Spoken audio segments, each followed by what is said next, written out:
Fab. Excellent. Brilliant. Well, good afternoon as it is now, Sabina. How are you? I hope you are well. It looks like it's relatively sunshiny with you. Yeah, it is. Yeah. So yeah, it wasn't first thing this morning here. It seems to be brightening up now, which is great. So I know we've been chatting this week and you were going to make hummus for us this week. So I will let you take the lead and tell us more about it, really, and why hummus.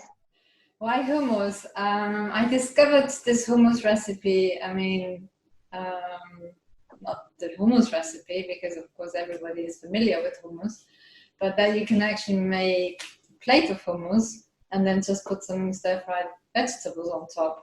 And that's apparently the way it is eaten in the Mediterranean countries where hummus comes from. Oh, wow. And a friend of mine from the Netherlands showed it to me. She invited me for lunch and she made this, and it tasted amazing, and I thought, this is really a good idea. So, and I started incorporating it into my diet more and more often. And then I also thought, I can play around with it. So, of course. What I want to do today.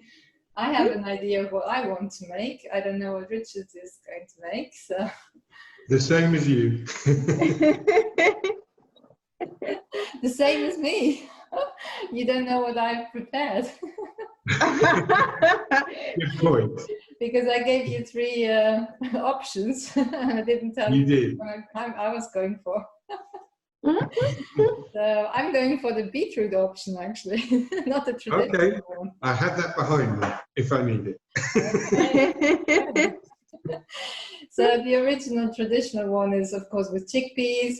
Chickpeas are high in fiber, and they regulate our blood sugar levels, which is very important in these times that we have balanced mood, but also energy levels. They're also a great comfort food. I found out looking up, more about what hummus is. Yes. So if you are in need of comfort food, go for hummus. Make some hummus instead of. Well, I'm sure it's a lot healthier for you than reaching in for a chocolate bar. Yes, and the tahini in the hummus adds to this soothing and relaxing effect of the chickpeas.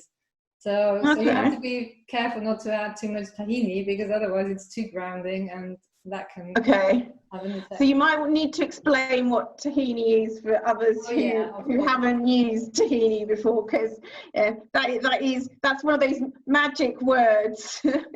Yeah, and I keep forgetting. Sorry. For me, it's just like something very familiar. Okay. So just like peanut butter or something. Yes, it is like peanut butter, but then made from sesame seeds. Yeah. And they're ground into a paste and sold like this. I go for organic because it's less toxins. And yeah, it's a fatty, like sesame seeds. They contain, well, that's what sesame oil is made from. So it's a bit fatty. So everything that's fatty should be really organic, because we store toxins in fat tissue. So we don't want any toxins stored there in the body, or as pure as possible. So yeah, tahini. What else? Oh, it's very calming for our nerves. So that's the grounding effect it has. So in stress and anxiety, it's really good to add some tahini into our diet.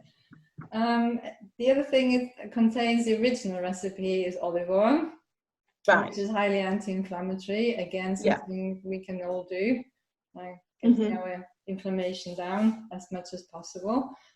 And garlic, which I mentioned before, which has the super benefits like antimicrobial, antifungal, antiviral, Pretty much, garlic is everything, isn't it? Everything, exactly. So it's the Garlic should be in every single dish going. Yes, It's really, I include it in every dish apart from my breakfast. So yeah, well, I don't have stewed apples. a pet garlic is probably not a version of choice, that's for sure. No, but I love garlic, so it can't be too much for me. And then, of course, lemon or lime. So what's the difference between lemon and lime? Some people have got a very fiery metabolism. They like a very fast one.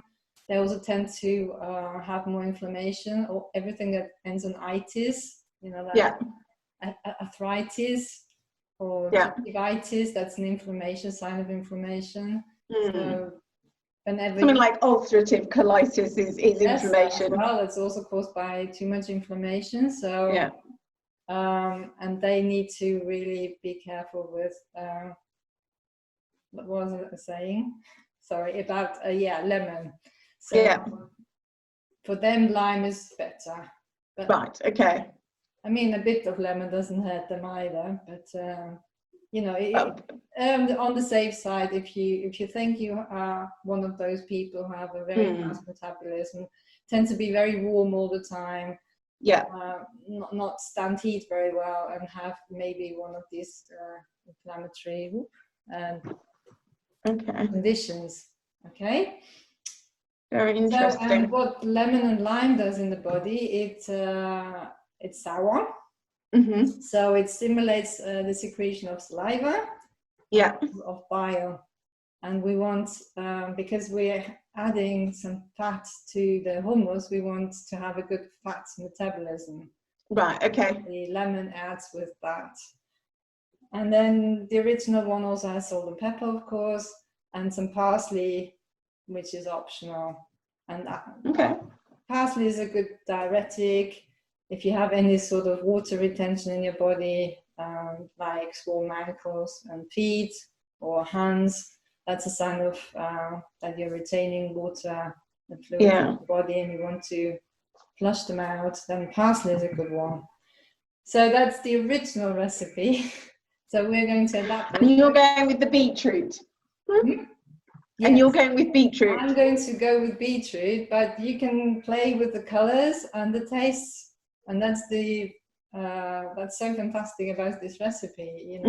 It's just like you can even substitute the chickpeas for other sort of beans, like butter beans.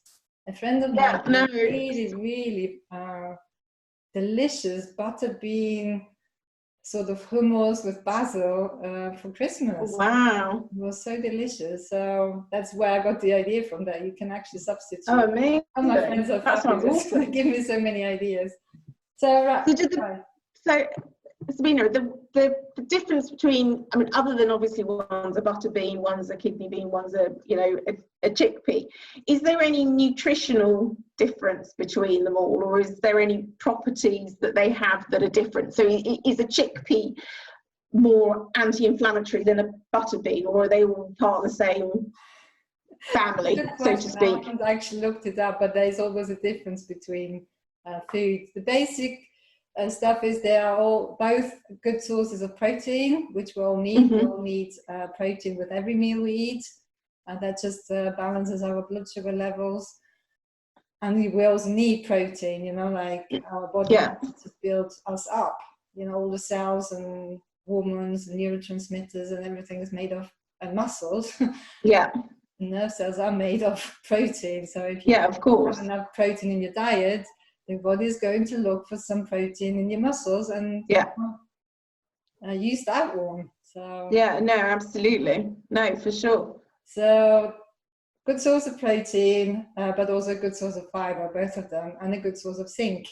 And that is an immune booster, which I mentioned before. Probably butter beans have got different minerals in them, and chickpeas have got others. So you just have. And I guess it's probably, for some there'll be a slight taste difference as well. Yes, but it's all about variety, isn't it? I mean, of course it is. You can make chickpea hummus one week, and then the next week one with butter beans. And it's just like, where is your diet again? Yeah, I quite like the idea of the butter bean one. Like, I imagine that's is compared to a chickpea one. Is that smoother? Do you think in texture? No, not really. No. Okay, because I suppose whenever I've eaten a butter bean, I've always felt it was slightly smoother to the taste than a chickpea. When you eat them whole, probably. But we are mashing it up. You're going to mash it and smash it. Yes. So if we're feeling a bit frustrated today, the chickpea is getting it. Just having a look whether I need to do anything to allow Lindsay. Morning, Lindsay. Morning. Or afternoon, should I say? Right, and Richard has also got permission to speak, I hope now. Sorry about this. No, I can hear you. Okay, good. But Lindsay can hear us. Having problems with coming. I think he's turning his mute off so that the noise in the kitchen doesn't interrupt the talking. Lindsay, do you need any assistance with your video? Just got people like my daughter and my other half in and out, and I'm supposed to be working. Right. So this is beautiful melody in the background, isn't it then, Lindsay? Exactly. I'm trying to sort of multitask as usual. Yes. That's fine. So I will have to change the angle, I think. Yeah. Otherwise we're only going to see the tops of your bottles. This is interesting, isn't it? So I came a little late. Is this hummus you're making? Yeah, so we're making hummus, Lindsay. But to be honest, we did spend a few minutes actually just trying to work out how we could get the best sound and the best angle, so you haven't actually missed that much, to be fair. So that's really good, because I actually made my own first hummus about 2 weeks ago, and it didn't end up going, I mean, it was all right, but it's very timely, and I'm very happy to see how you make it, because I'm sure it's tried and tested. I hope so. I've made it more than once, so but I've never made beetroot hummus before. Oh, only once. Yes, I did make it once for a health fair, and it was very well received. So, and I happen to have some garden grown beetroot as well that I've just taken out of the garden and cooked. So it's in the fridge. Oh wow! Yeah, brilliant. I'm actually growing my own beetroots for the first time this summer, so I'm really looking forward to the result. Which reminds me, I have to sprinkle some water on the seedlings. Right, so we start with actually boiling some water, because we don't really want the hummus to be cold, because that just doesn't help our digestive system. So we want to warm up the chickpeas a little bit and have it like lukewarm by the time we eat it, right? So Sabine, can I just check with you? So are you using tinned chickpeas? Yeah. So they're already pre-soaked, effectively. Yeah, the manufacturers actually go to really great lengths to make sure that these beans don't give us flatulence. So actually tinned beans are the one exception to the rule that we should have as fresh food as possible. Beans and lentils, they are really well soaked and prepared. Okay, so but I'm going to put them in a pan. Right. Oh, actually, I did too much. I wanted to suggest, because if you only cook for one person, just use half the tin. Okay, but I put now the whole tin in. That's okay. Right. Cool. Turn the angle down. Okay, and you can either use some boiled water or cook them a little bit to warm them up.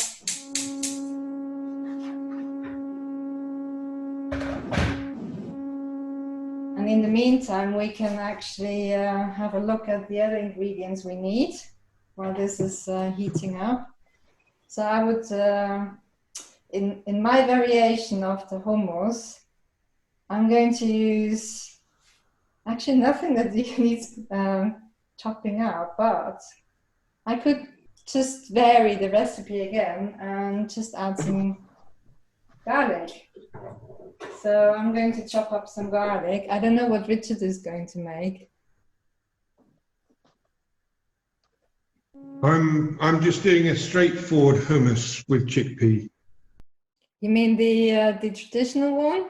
Traditional one, yes. Yeah. So if you do the traditional one, okay, so I'll go with you, and then I'll just make my variation in between times. So for the traditional one, you will need to chop some garlic and squeeze some lemon or lime. Yeah, and then put some tahini in a bowl. But yeah, I don't know whether you want to eat your chickpeas cold or warm. I'm just like heating mine up. Normally I have it cold, so I thought I'd do it cold. I've added the cumin to the mixing bowl already. Yeah, okay. I've put a whole lemon of juice in a ramekin dish ready to pour in. Yes, good. And I've got some chopped garlic ready to go in as well. Good, okay. So I'm going to drain my chickpeas now. They seem to be ready. Right. Hang on a minute. And I've drained my chickpeas.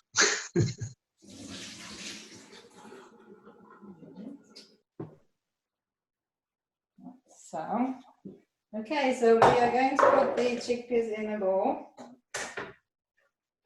Okay. And then some lemon or lime juice, which I need to squeeze still. I'm going to go for half a lime and half a lemon. Again, to just be awkward. Okay. And I'm going to add a clove of garlic.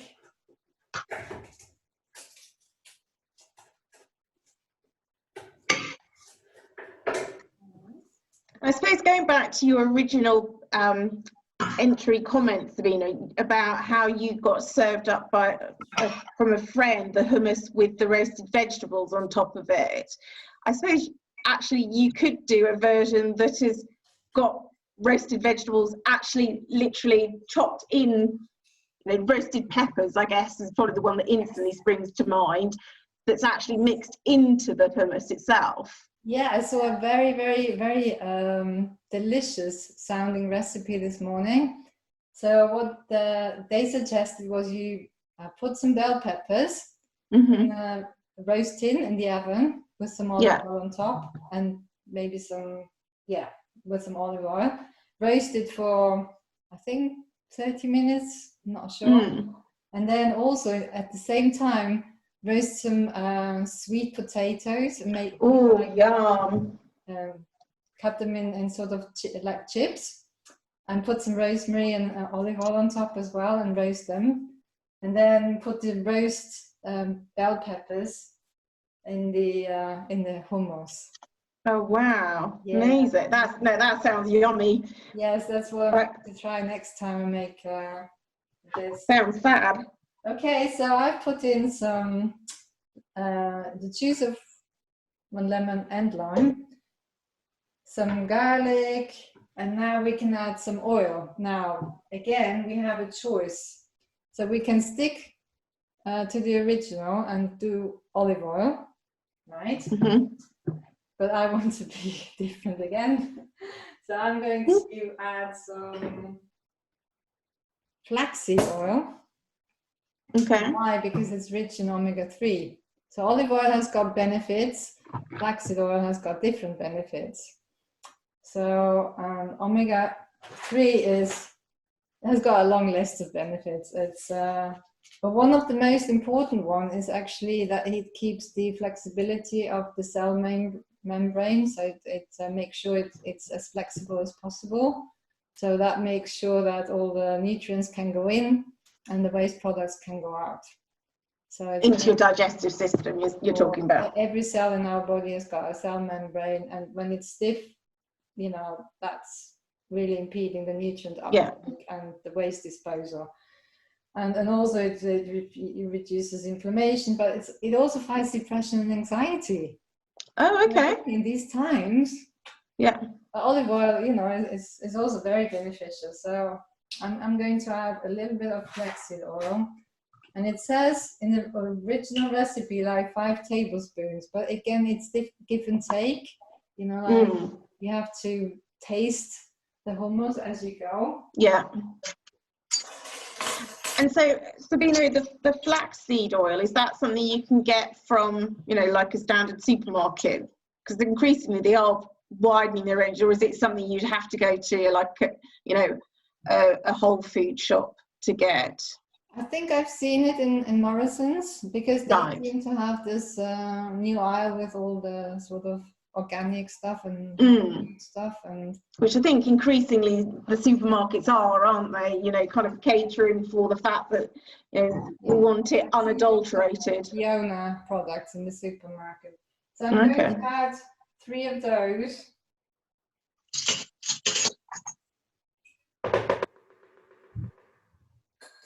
And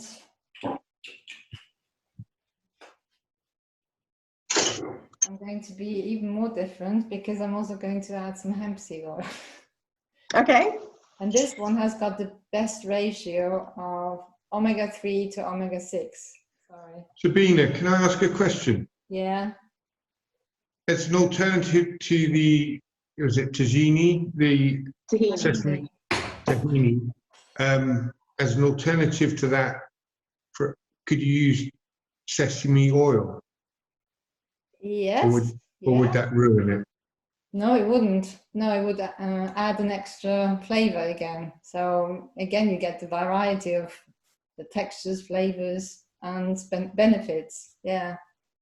One other thing I was thinking to do was to add a half a teaspoon of Tabasco for a bit of an edge to it.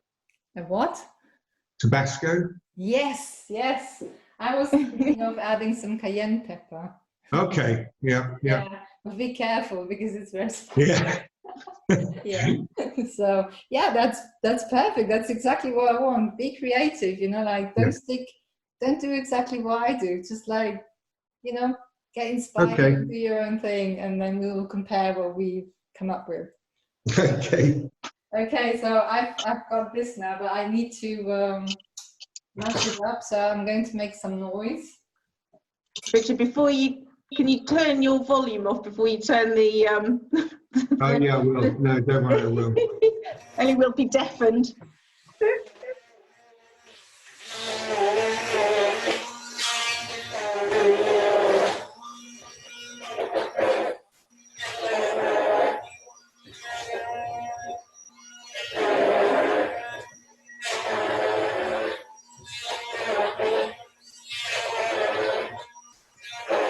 Laura, can you hear me?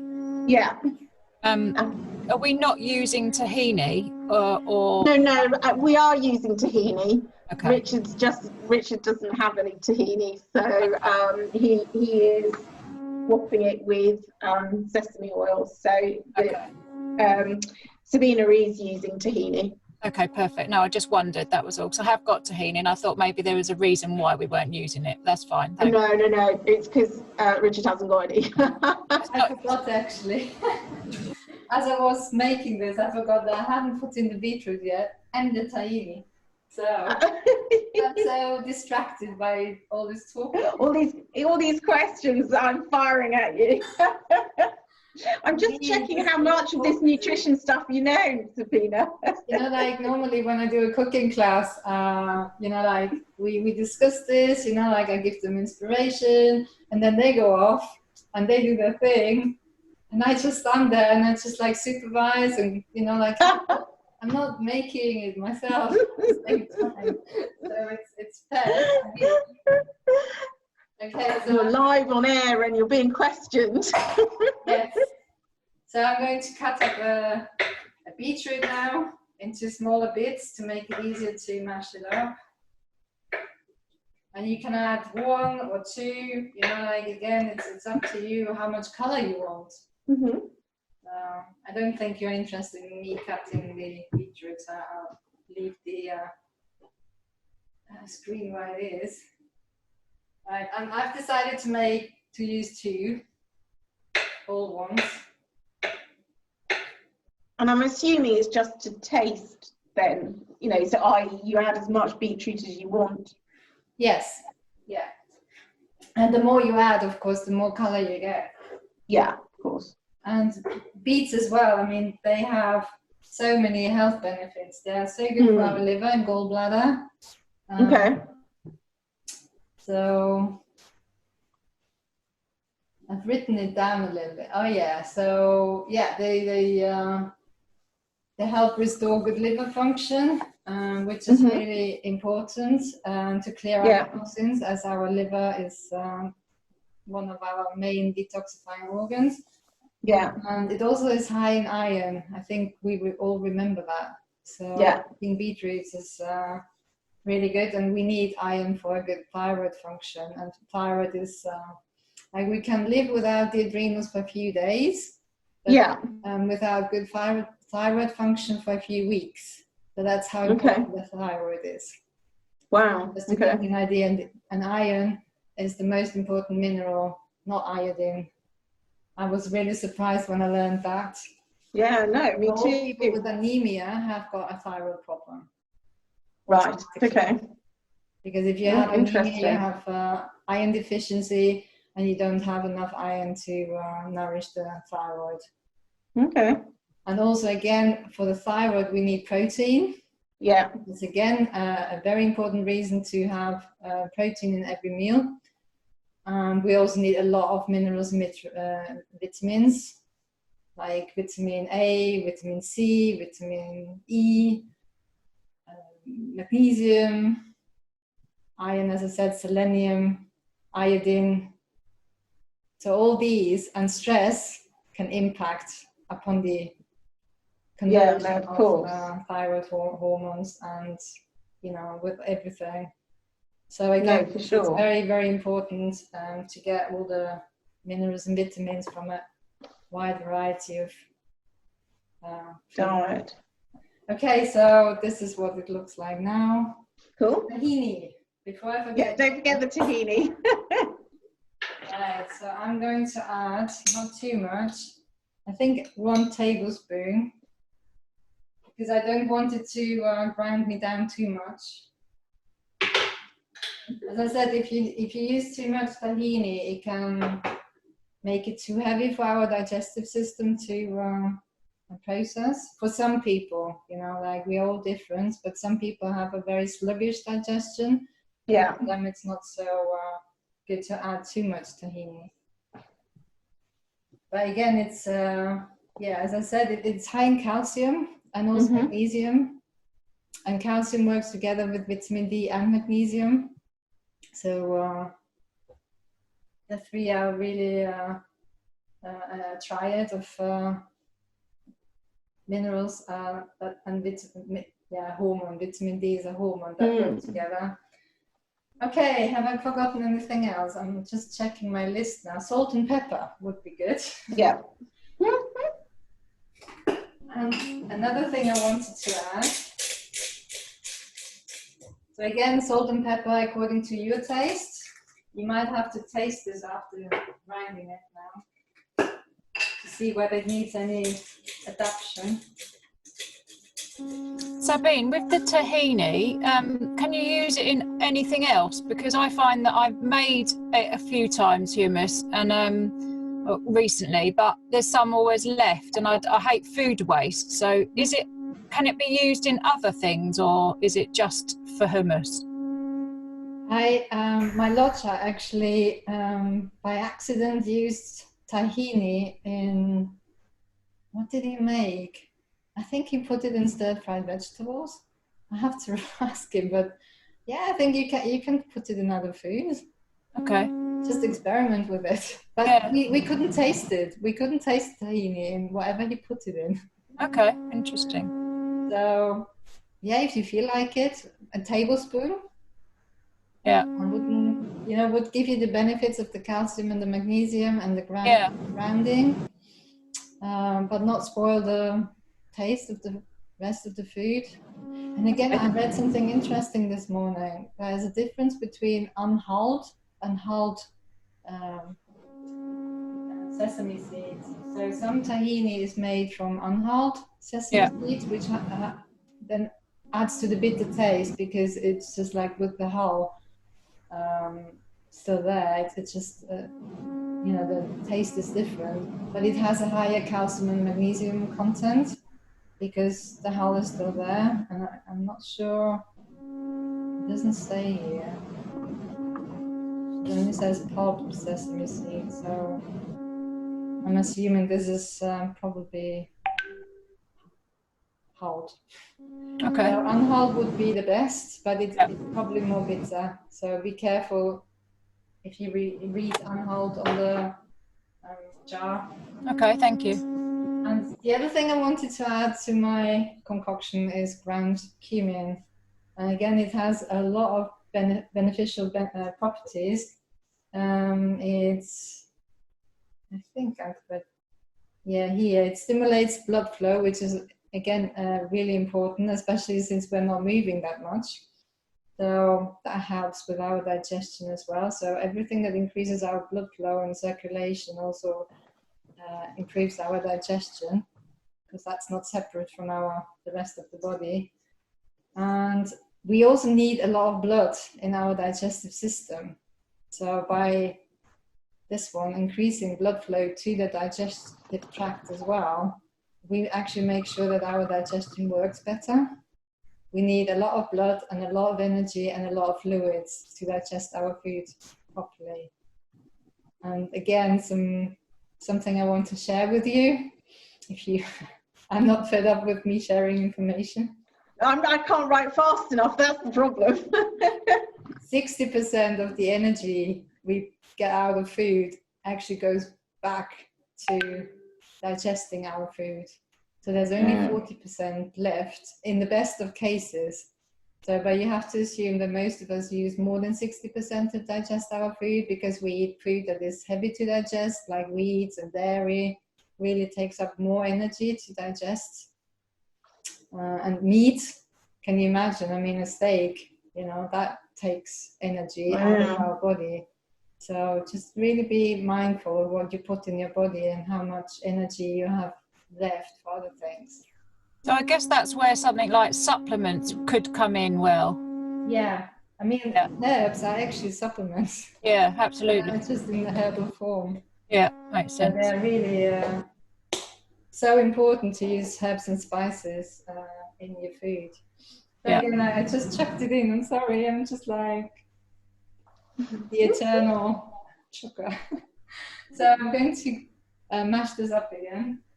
And then when you've mashed yours up, just try and taste it and see whether you like the taste, whether you have to add some more garlic maybe, or more pepper, or more salt, or more other spices. Oh, by the way, because mine is going to be reddish, I also want to add some turmeric, because you can hide turmeric in something that's reddish. Yeah. So, and turmeric is a great anti-inflammatory. It's also great for the liver again. And what else does it do? I can't remember. Oh yeah, long list. Oh god. So again, it cleanses the liver, and it's very good for bile flow. So it prevents gallstones, which some of us are more prone to. It's again antimicrobial, anti-inflammatory. So yeah, and improves digestion again by improving blood flow to the digestive tract.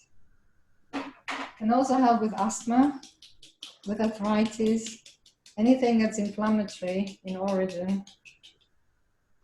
Okay, so I'm going to use a little bit, like maybe I use half a teaspoon.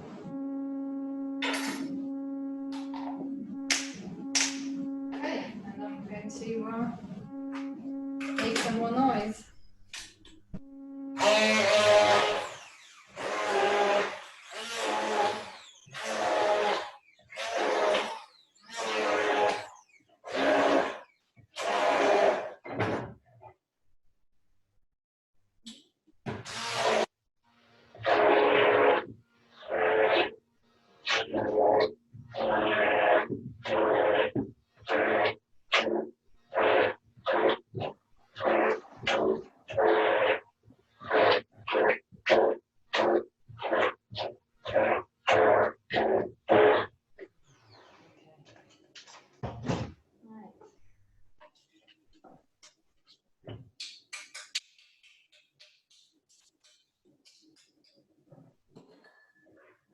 Okay.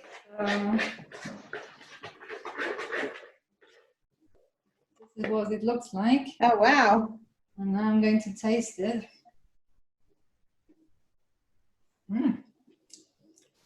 I like it. I think it's actually good as it is. So nothing more. So what are you going to serve it with? Some stir-fried vegetables. Oh, nice. Very nice. But if yours is a bit too dry, then just add a little bit of either a little bit more oil or some water. Mm-hmm. Okay, so, and I don't know, sometimes it can be too sour. Yeah. But it really depends on how much you put in of everything and anything. So I can only give you rough guidelines of. No, for sure. Any For questions? sure. So just once it's made, how long? You know, if we've made it with the whole tin of chickpeas, how long does that tend to last if we put it in the fridge? Roughly a week. Okay. So It doesn't last very long in my house. I've normally eaten it all. that's what it should be. Well, you know. Do with it, yeah. So yeah, I'm going to add some stir-fried vegetables. Not much because this is actually already a bowl full. So and I've got my beetroots in there, my garlic. So I've already got two sort of vegetables. Yeah. And you mentioned being bitter. What would you add if it was too bitter? Maybe some more. You could add maybe some cayenne or some paprika. Okay. Some more pepper or a little bit more garlic. Is yours too bitter? No. I think Lindsay's saying if it was too bitter, what would you suggest putting in it? Yeah, I think I would add some more spices. Okay. Yeah. Thank you. Yeah, because turmeric can be bitter, and olive oil is bitter. Yeah. And chickpeas themselves, they're not bitter, but they are astringent. So I've never used the flaxseed oil. I use flaxseed in I make granola. yeah. So I put flaxseed in that, but I've not used the oil. Is that a bitter taste? Don't know. We'll find out. You're going to try it out, aren't you, Sabina? Sorry. Always do an experiment if you're not sure. That's what I learned, during my Ayurvedic course. We always. Oh, Richard, yours looks lovely. Yeah. Oh, good. Am I on speaker? Yes, I am. Yeah, you are on speaker. It looks. Yeah, I just kept some chickpeas back as decoration, Yeah. Oh. and yeah, it does taste all right. A little bit dry, but yeah, I'm not a big fan of hummus myself. But that's the first time I've made it. Yeah. So if it's too dry, then just add a little bit of water and see what it tastes like. But that might dilute the taste, so you might have to add some more spices. Yeah. More garlic, but it looks delicious. It looks amazing. Yeah. Thank you. Yeah. All I need is a couple of carrot sticks. Yes. Absolutely. So go on then, Sabina. Is flaxseed bitter to taste? Yes, it is bitter. Okay. So there we go, Lindsay. It is bitter, so you might be having to add some spices to yours. Yeah. Okay. Brilliant. Thanks. I think hemp seed oil is also bitter. Very rough taste. Yeah. So really, it's. I invite everybody to just experiment with the flavors, with the spices, with the herbs, and sometimes it tastes better, and sometimes it tastes a little bit. But just experiment, and every hummus is going to taste different. It's never going to be the same. But that's the adventure of cooking, isn't it? Yes, definitely. And also explore, new tastes and flavors, and I really enjoy that. Playing around with food and colors. Especially my beetroot. Yeah, I'm going to. I love that. You'll have to let us know. We'll wait your picture with your vegetables when you've done your stir fry, Sabina. Okay, so if Fabulous. you have any more questions, then I'll just. There's nothing more from me. Lindsay, are there any more questions from you? No, nothing from my side. Thank you. That was really helpful. Well, thank you very much for joining in. It was a pleasure. Thank you. To have you here. And Richard, have you got any more questions? No, thank you. That was very helpful and very Great. interesting. So thank so you. maybe next time we can make the one with the roast bell peppers and the sweet potato. Yeah, that sounds awesome. That sounds like a good idea. Really like. My mouth is watering just reading. Absolutely. Fabulous. Fantastic. Thank you so much, Sabina. Okay, well, thank you for joining me, and have fun and enjoy your hummus. Yeah, we will. Have fun, and I'll see you soon. Take care. Bye. Thanks. Bye-bye.